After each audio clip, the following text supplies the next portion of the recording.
PT Kayangan yang kami kelola, kita memiliki satu lintasan yaitu Kayangan Pototano.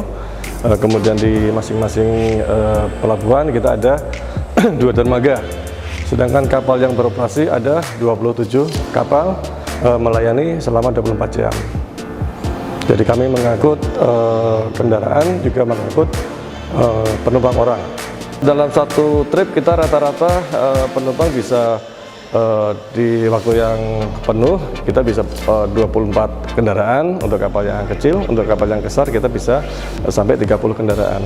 Selaras dengan adanya event Mandalika, kami tentu juga berbenah pelabuhan, kami renovasi, kami selalu perbaiki, dan kami sekarang lagi memperbaiki ruang penumpang. Jadi untuk kenyamanan penumpang kapal, dan kami tetap mengakomodir limpahan atau efek dari event Mandalika, karena biasanya mereka setelah event Mandalika itu mereka nyebrang ke Kenawa, kemudian lanjut lagi ke Sumba, ke Pulau Moyo dan seterusnya.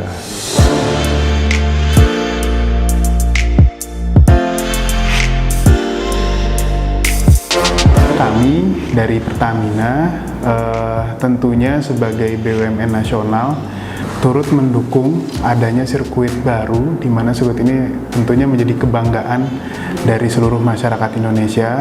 Untuk meningkatkan eksklusivitas di sirkuit, terutama karena sirkuit ini adalah milik Indonesia, pastinya kami Pertamina juga ingin menjadi perusahaan energi, khususnya migas, yang bisa eksklusif di sirkuit Mandalika ini, untuk bisa mempermudah para pembalap mengakses Pertamax Turbo di dalam sirkuitnya, sehingga saat ini bila mana memang pembalap banyak mengambil atau harus membawa sendiri BBM dari luar sirkuit, kedepannya agar Pertamax Turbo ini bisa terus mendukung event-event dan juga agenda balap di sirkuit Mandalika. Kami berencana bekerjasama dengan MGPA dan ITDC untuk membangun sarana pengisian BBM langsung yang berada di dalam sirkuit.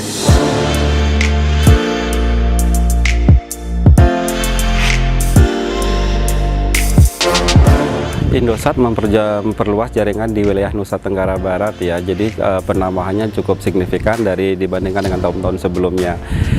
Saat ini lebih dari 92% populasi masyarakat Lombok itu sudah tercover dengan jaringannya M3.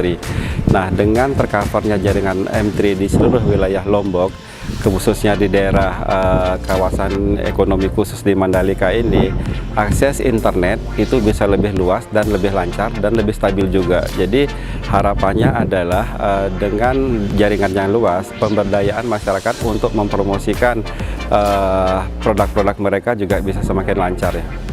Tri saat ini itu memang benar-benar concern di Nusa Tenggara ya, khususnya di Nusa Tenggara Barat dan Lombok, di mana daerah-daerah wisata seperti yang disebutkan tadi, mulai dari kawasan Mandalika, kemudian Gili ya, termasuk juga Sembalun dan bahkan juga Sumbawa itu sudah tercover dengan baik oleh jaringan Tri.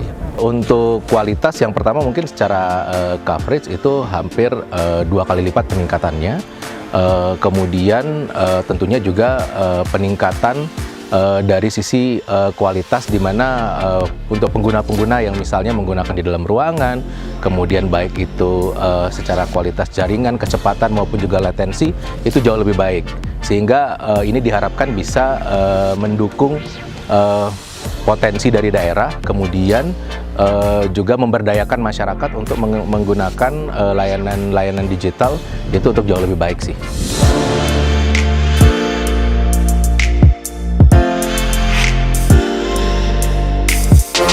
Kalau untuk XL sendiri di Lombok, untuk infrastruktur kita sudah 98%, BTS kita sudah tercover oleh jaringan 4G. Jadi semua Lombok kita punya total, ada tower itu kurang lebih sekitar 1000, itu sudah mencakup semua pulau Lombok, mulai dari Lombok Barat, Timur, Utara, Selatan, bahkan di kota Mataram pun semuanya sudah di-cover oleh XL. Sedangkan untuk investasi sendiri di tahun 2023 ini, XL sudah mengembangkan sampai ke Lombok Utara, di mana di tahun 2023 ini kita investasi sebanyak 13 new coverage untuk Lombok Utara. Jadi itu bisa membantu atau melebarkan network XL secara keseluruhan sampai ke Lombok Utara. Jadi kemarin juga ada inputan juga dari para pendaki yang di Rinjani itu sampai pos 2 kita sinyal XL masih tercover di area situ. Itu efek dari pembangunan kita yang sampai di Lombok Utara.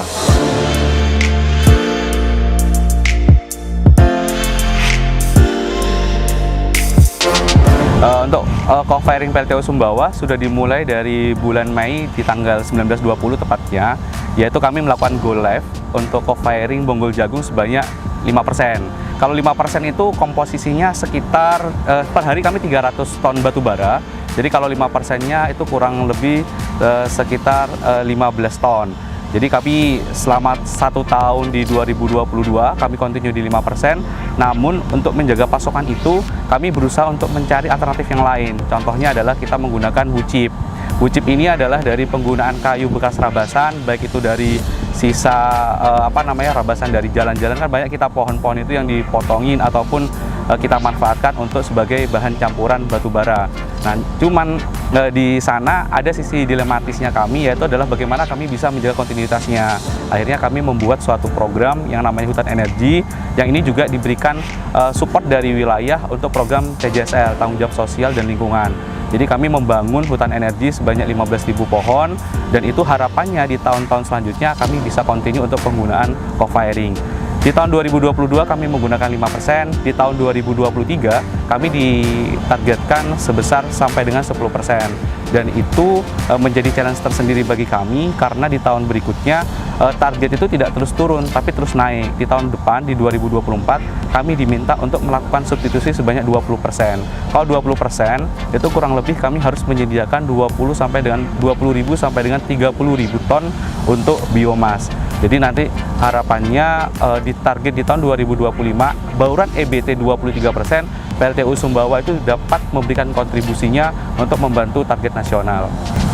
Ya, jadi kondisi saat ini di sistem Tambora sendiri daya mampu pasok PLN di 156 MW dengan beban puncak di 127 MW. Jadi masih ada cadangan daya sekitar 29 MW di sana.